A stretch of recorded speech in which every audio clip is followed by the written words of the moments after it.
This is Podcast Raleigh with your hosts, Ashton and Hayes. When I'm ever around a crowd, I always say that it's criminal if we let artistic talent go unnoticed in the city of Raleigh. Every talent should be nurtured and, taken to its highest heights. So I love when I see those kids, whether they are 5 years old or 15 years old, come in and really connect with the work and are really able to say, wow, I have a place, a platform that I can really do art.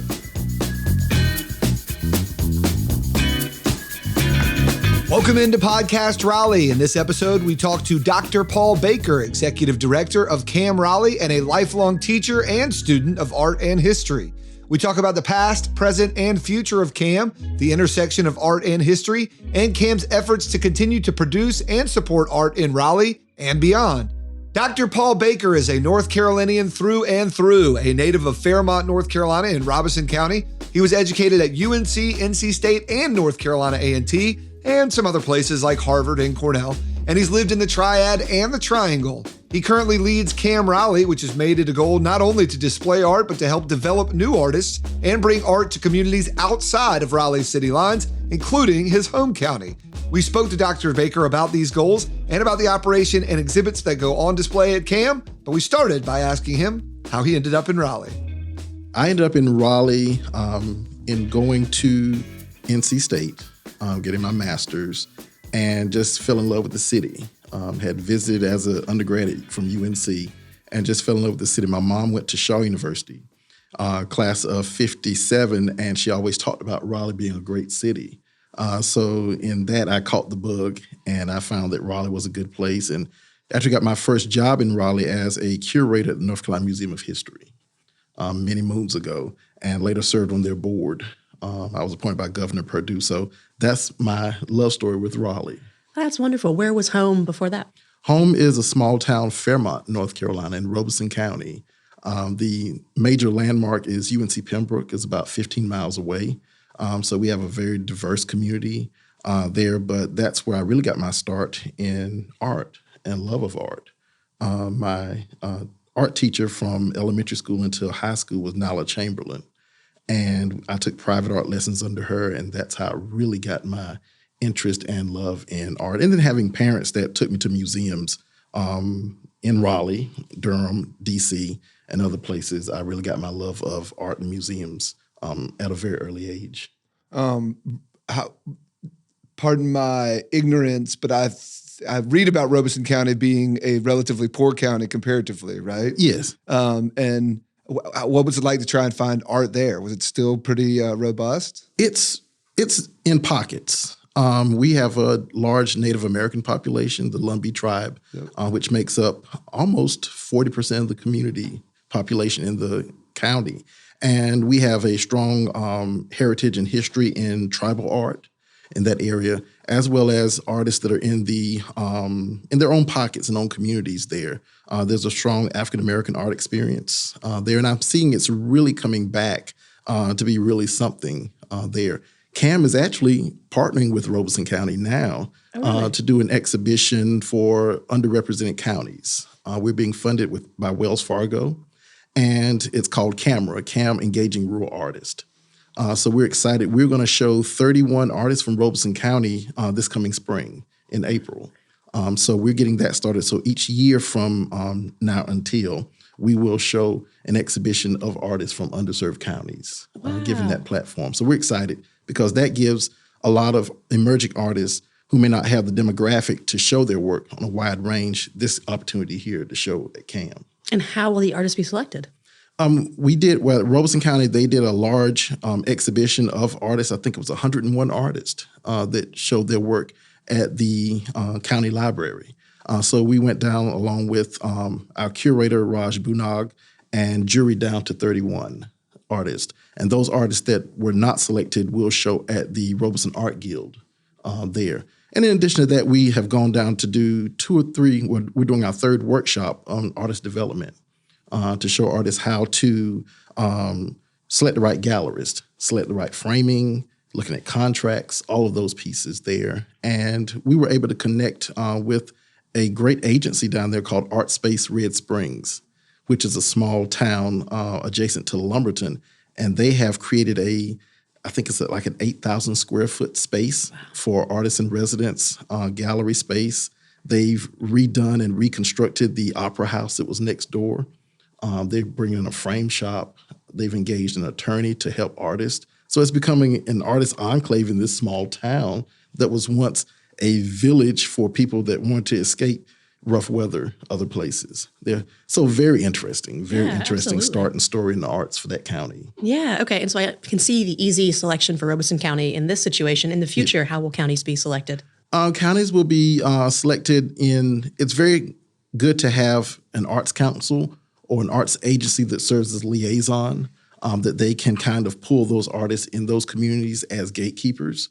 Because a lot of those artists are, in certain communities, it's maybe hard to get into, hard to reach. You want to make sure you have a trust factor that's in place. So we're working with about 8 other counties now that are interested in it. And it runs from the mountains all the way to the coastline of interest. So we're pretty packed for the next decade at least in having underserved counties represented at CAM. That's such a neat program. Very cool. All right, backing up a little bit. That we talked about your roots in art that led to the discussion about Robeson County. You talked about art lessons. Yes. Was that one specific type of art, like a painting or a sculpting, or was that just tutoring you in the world of art? I would say in the world of art, but my first class in 2nd grade was a class in watercolors. And I learned very quickly how unforgiving watercolor really can be. And then we worked from there into acrylics. And from there, we did a side stop in calligraphy. And then we moved into clay and paper mache sculpture work. And then she found that my strength was in acrylics. So we went back to acrylics, and I spent about maybe 4 or 5 years in acrylics. Wow. Yes. So a lot of parents think that their children are the best artists ever. So that means 2nd grade. At what point do your parents say, let's do art lessons on top of anything that's in the school? Or is it just because it was a passion of yours and they wanted to support that? I think because I could paint stuff and they actually could recognize what it was. Wow. At an early age. But then I would enter local contests and always win. I won some county-wide contests. So they said, well, maybe this is something that we really need to invest in. And that's how I got my, start. And our summer trips began to be circulated around museums and what museums that we could see. Both my parents were educators. So they understood that, need. So yeah, that's how I really got my first lessons in art in watercolors. Wow. And do you have a preferred medium now? It's still acrylics. When I get the chance to actually paint, it's still acrylics. And when did contemporary art become sort of a part of your experience? Contemporary art really became what I know is a kind of mainstay in my work is when I was introduced to Julian Schnabel in the 5th grade. Okay. And I really was engaged with his work. And to be honest, I started looking for artists that looked like me, that were in contemporary, modern, abstract arenas. And that's when I came across an artist by the name of Alma Thomas, who was the first art graduate from Howard University and spent her senior years doing completely abstract work. And her work is the first of an African-American woman in the White House collection.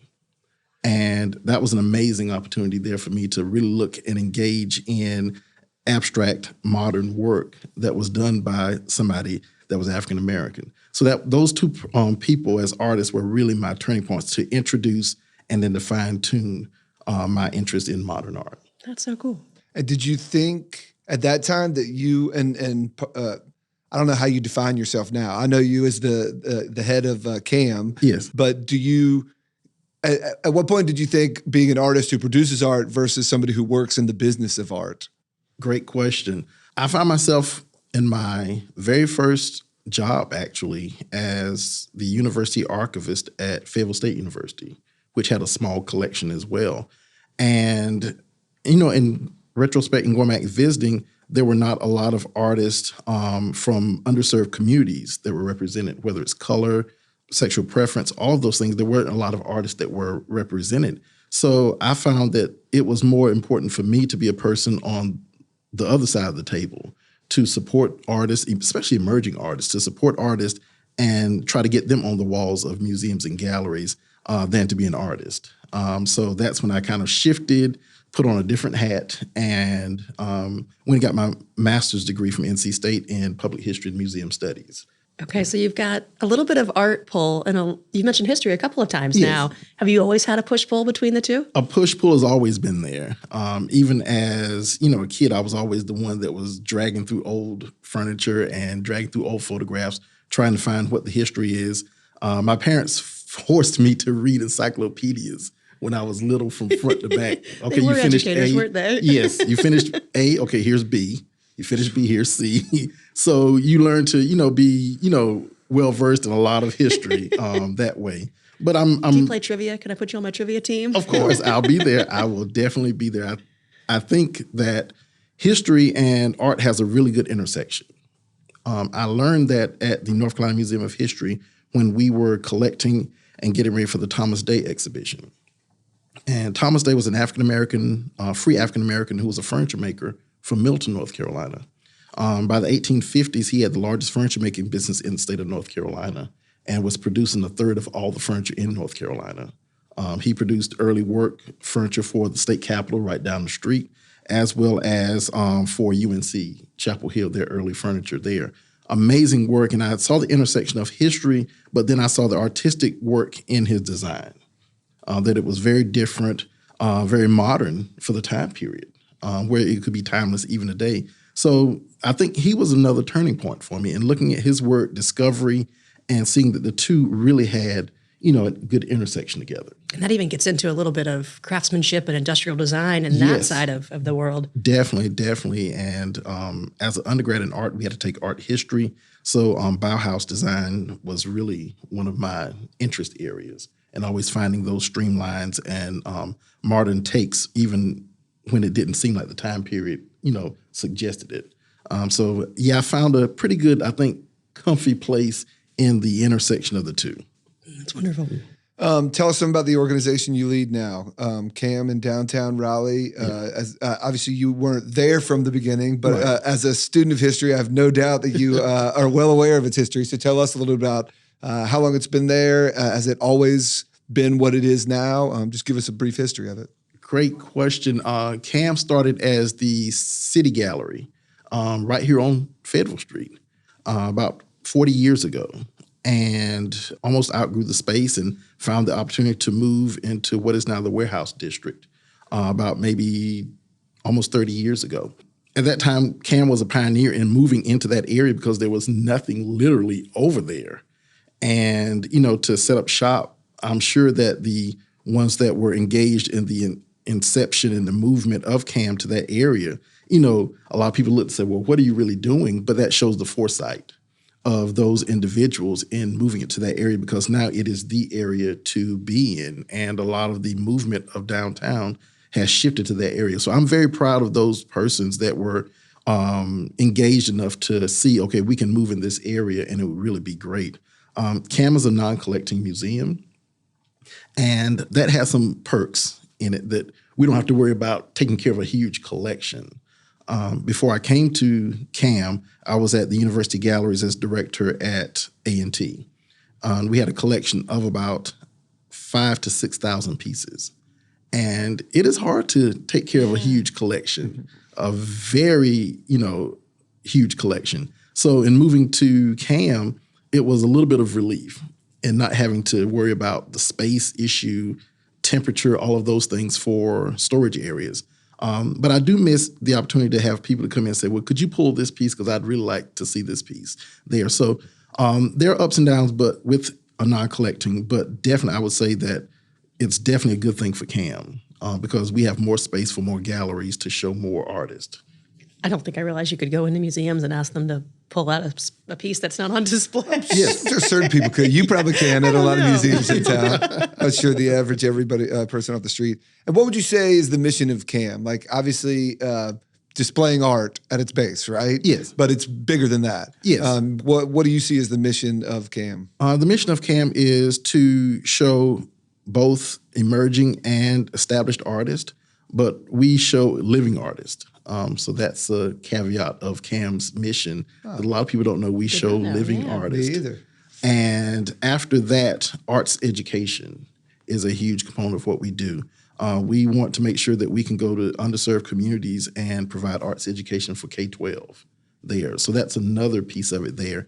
And then the last piece is to be a good community agency and offer development and exposure to the arts whenever we can. And that's through programming, through our exhibitions, and once again, through our education workshops. Do you have a favorite program? It's like having children and you really don't know which one to pick. I like any program that will bring new faces and new eyes into CAM. So First Friday is always great. We bring in close to 600 people each time. And I always stand at the front and kind of say, is this your first time at CAM? Is this your first time at CAM? And a lot of people say, this is my first time here. And I'm excited. I get excited when I see that because that's bringing new people into the place that have never been before. That's exposing new people to the arts and specifically what we have on exhibition at that time. So I would say First Friday is definitely a big thing for me. And then after that, Art House, which we just had last weekend, this past Saturday, which was a great success with New Orleans theme. That brings people together who really have an interest in supporting what we do. So that was an amazing. But what really pulls on my heartstrings are those youth arts education workshops that we do. Last year, we brought in about 300 kids throughout the summer. And I would say half of those kids have never been in a museum before. And when I'm ever around a crowd, I always say that it's criminal if we let artistic talent go unnoticed in the city of Raleigh. I agree with that. That every talent should be nurtured and, taken to its highest heights. So I love when I see those kids, whether they are 5 years old or 15 years old, come in and really connect with the work and are really able to say, wow, I have a platform that I can really do art. And they get an art kit to take home with them to continue their work there. So that's one thing I'm really excited about. That's great. I remember even some of that with the docent program that you all offer around First Fridays as well. I mean, watching these young people be so confident in their public speaking skills to talk about art or an artist to total strangers has to be life-changing for them. There's no way it's not. It is, and it is for me too. To see those kids, do that. We started out last year with 2 schools. Now we have 4 schools. Oh, wow. And we have one kind of group of homeschoolers or those kids that really want to be a part, but their school is not a part of it right now. So we went from about 44 docents to right now we have a little over 75 docents. Oh, gosh. I don't think I realized you'd grown that much. Yes, of 4th and 5th graders. So they are a good bunch. And we offered our first junior docent scholarship last year to alumnus of the junior docent program.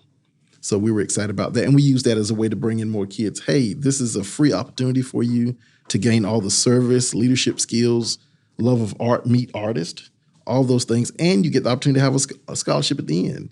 So you couldn't beat that. That's great. That's cool. Great. So you mentioned Art House was just recently. I know that's a major fundraiser for you all. But you're a free museum. Yes. And you have a staff and you have an artists and all these programs. Yes. How is CAM funded? We are funded. We receive funding through the North Carolina Arts Council. We receive funding through CORAC, Raleigh Arts. We also receive funding through United Arts as well. So those are 3 of our important funding agencies. We also have a lot of generous donors and sponsors that are private and corporate that feel that CAM is a good place to support and they like what we're doing.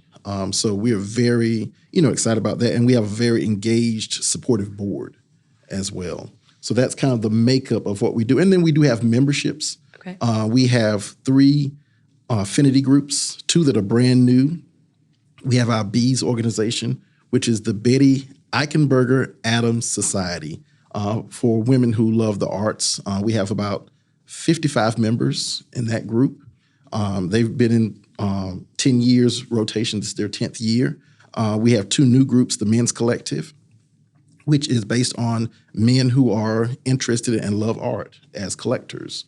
And then we have another organization, the African American Art Collectors Guild, which is also another group of people who are interested in African-American art. And both of those groups have about 40 members each, but they provide support to us as well. Wow.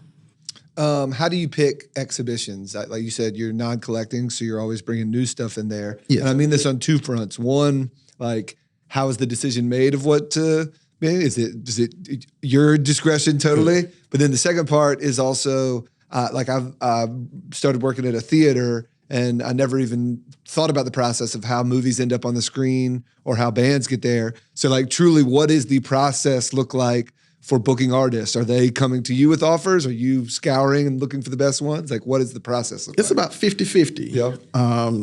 CAM receives hundreds of artist submissions, and we look through those. But we really like to show those emerging artists that are really, amazing artists, but need that break, need that opportunity. I use, for example, Lamar Whidbey, who we showed on our windows last year. Amazing artist, and he's also a licensed clinical therapist. So he does the intersection of art and therapy with kids. And he was an amazing artist. We showed his work, and now he's getting ready to do the public installation at Dix Park. Oh, wow. So it's about moving those artists to the next level. Kennedy Carter, who was an African-American photographer, ended up being the first person of color to do the cover of British Vogue magazine, where she photographed Beyonce for the cover. So 1 week she's in Durham, 2 weeks later, she's in London photographing Beyonce. So it's really about those stories of those artists that we can move to the next level. Now, we have shown established artist Beverly McKeever, who was amazing, and yeah, she's amazing. That's the right word to give her, amazing and very approachable as an artist. So it's a different rubric for each run that we do. Some are amazing artists that we want to, pursue to bring in. And some artists come and say, I just want you to look at my portfolio. I feel I'm a great artist. I feel that, I have the drive and want to be here. So it's, a different rubric, I would say, for each, and every artist. We have established or reestablished our relationship with the Raleigh Fine Arts Society. So we're now, every fall, we're showing the North Carolina Artists Exhibition, which is the largest juried art exhibition in the state. Wow. I was lucky to be a co-juror with Valerie Hillings, who's the director of NCMA. And we had 988 entries that we had to go through. Goodness. And we juried it down to 79. Gosh, that is quite an accomplishment. And these are artists from all over the state, but that shows that there is a growing need and desire for North Carolina to be an art state. That there are a lot of artists that are out there that really want to move to the next level.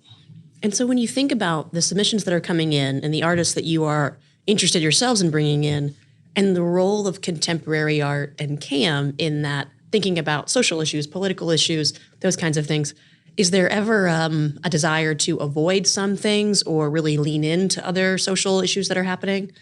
Yes, definitely. There is a new word. Well, I don't know if it's very new, but it's called artivist. Okay. Artists who are also activists and utilizing their work for various movements. I love that. I love the idea that, 60 years ago, music was the medium and substrate for the civil rights movement. Art has become that substrate for various movements that are modern and contemporary right now. And we embrace that we really want artists to give us a glimpse of their political background, their, the ideas of social justice, what is important to them. And I think we are doing a good balance of that. Jenny Eggleston that we're showing right now, who was the first artist to sell out of 988 artists for the Raleigh Fine Arts Show, we're showing her work now. And she is looking at all the issues, women's rights, African-American rights, Latino rights, LGBT rights, and the lack of those rights for those groups through the idea of horses in a carnival.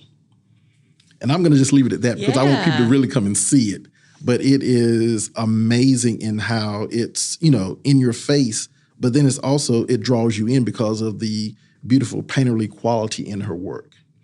So definitely we love those type of artists that are really engaged in showing the, what their needs are, what their wants are to make this a better country. So definitely we're engaged in that. That's great. How long will that show be running? That show will run until the end of March. Okay. And are all shows typically the same length? Yes, usually they're about 3 months, 3 to 4 months. So we try to give even showing for all of those. In addition to Jenny's work, right now we're showing Anna Valdez, who's an amazing artist from LA. She's past emerging. Yeah, she's very past emerging. But she is a wonderful Latino artist that we're supporting. We also have on our windows right now Brian Gonzalez, who's a new printmaking professor at North Carolina Central University. We have J.P. Powell, who's the artist in residence at NCMA. And then we have an amazing neo-psychedelia show that we're showing in our main gallery. It's 6 artists, and I love it because they represent all races, ethnicities, ages, demographics. But when you look at the work, you can't tell. And that's what I love about that show there, that you can't really tell that they're on the same tone, on the same medium, and they're very unified in their work. So I'm excited about this exhibition run and even more excited about our next exhibition run. Yeah.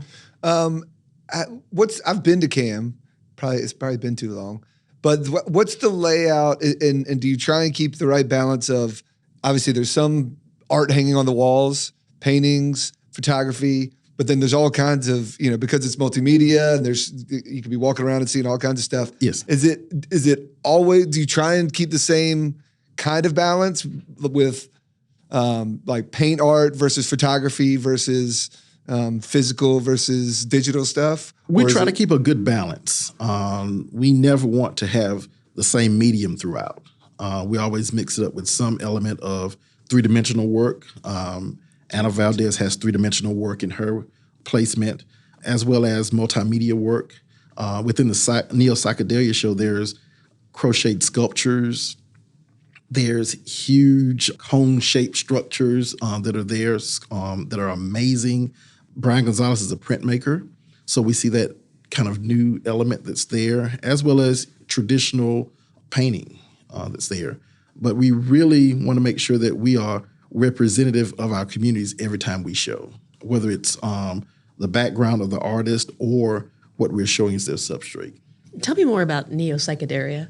Yes, it's an explosion of color, shape, and line. That is a good way That's really neat. Yes, it's a good way to kind of sum it all up.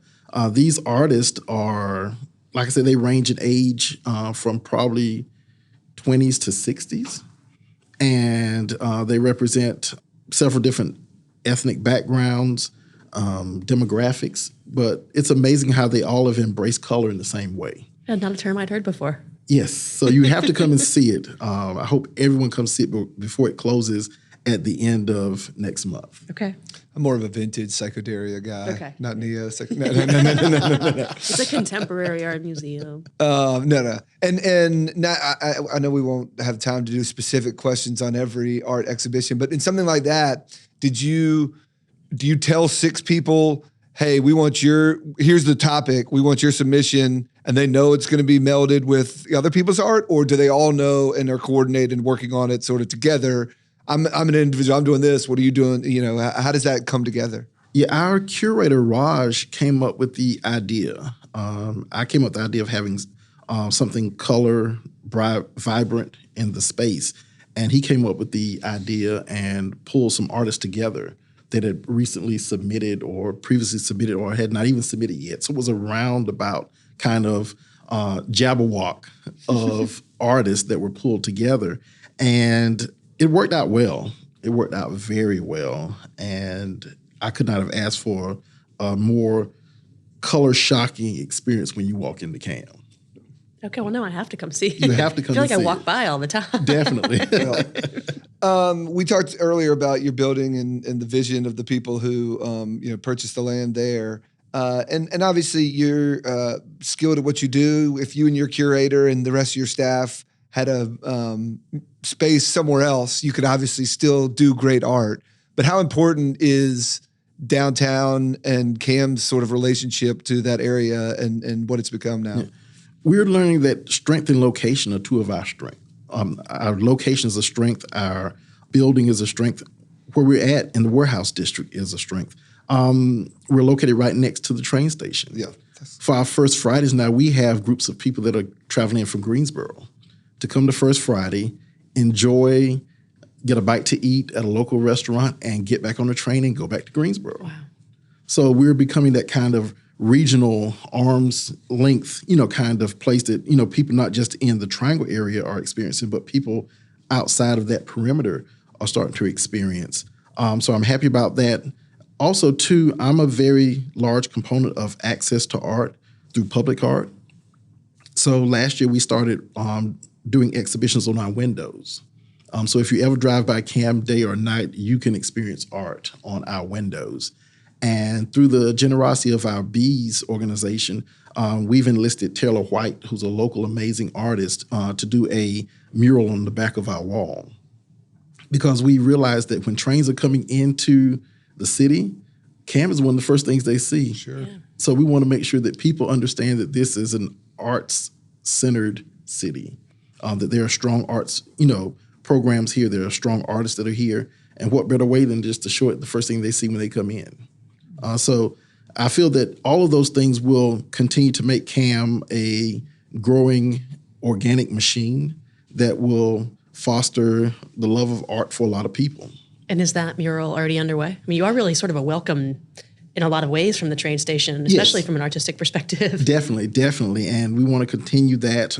We're in the planning stages of it now, and we want to have that up at hopefully by the summer. Okay. So I was saying the new bus station will be there too, right? Yes, exactly. Only increasing the travel. You're right there, basically at the transportation hub of Raleigh. Exactly. So thinking about Raleigh's, and maybe even the regional perspective on arts, from your position, is Raleigh a good city to be an artist? It is. I think it's definitely come a long way from 20 years ago. But I think art in the city has become more inclusive. I love the idea of these privately owned galleries popping up everywhere. It shows that someone else out there saying there's a need for it. I don't believe there's ever too many galleries, never too many galleries. And, as those artists, grow, they kind of move from one space to the next. At CAM, we want to make sure that artists have somewhere to go after they leave.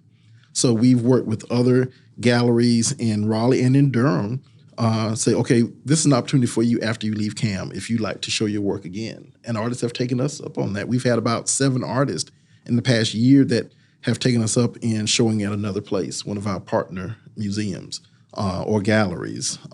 So yeah, definitely. I think that Raleigh now is open and ready for artists. I'm seeing a lot more public art. I think it's amazing what they're doing over at Dix Park. And I just want to continue to grow, I'm seeing plans of, Fayetteville Street becoming more colorful, more artistic. And I'm excited about that too as well. When I take my 5-year-old son out, I want him to be able to experience art in different places, in different, spaces. So I'm excited. Yeah. And if you could make one change to maybe it's policy around art in the area, would there be something you would change or improve? I would love, in public art, I would love to have a space where people could just go and paint. Okay, like a free expression tunnel Like sort a of thing? free expression space that they could, whether it's, trained art or whether it's a novice, but somewhere where they could almost like a, post-up board where they could just, this huge concrete space that they could just, express themselves. And it would be forever changing. Yeah. And forever growing there. Yeah. I always love that about the free expression tunnel at NC State because you never know how long a work is going to be there. You never know what you're going to see, but there was always something that the change was part of the excitement. Exactly. And not to date myself, but I remember when I was a graduate student at NC State and I would get a call from one of my students in the cohort and they said, you got to check this out. So definitely want to keep that buzz going, but I would love to have a free expression place in space. So I love this idea of having a public art space like this, a free expression space. Yes. If you could drop it somewhere in the city, just one to start with, where would you start? I would start somewhere downtown, maybe on either Moore Square or on Fayetteville Street, where everyone could see it. And I think that would be a good family draw to bring more families into the downtown area there. But those would be my 2 spaces, and then also to Southeast Raleigh. I think having a good space there as an underserved, community in Raleigh, I think that would be an amazing place to have. Even the Y would be a good. The Y would be amazing, and they have been very supportive of CAM as they've brought a lot of kids to CAM for summer art workshops. So we love the Y. Oh, I like this idea. I like your point. Let's manifest it. Yeah, let's make it happen. I like the thought of, obviously a lot of cool things happening, but one day just something that everybody has to stop and see and nobody's claiming it. You know what I mean? Like, exactly. Who did this? Yeah. I think it's spurred by you, like getting a call from like, you got to come see the Expressing Tunnel. Yes. And then I'd love to see like a week-long hunt for like, who is the person? This is amazing. Right, like, let's find this person. Exactly. And maybe it's somebody that, maybe it's like, maybe it's a very established artist. Yes. Or maybe it's some, rare emerging artist that nobody's seen. So we need to make this happen. All right. You mentioned undergrad at UNC.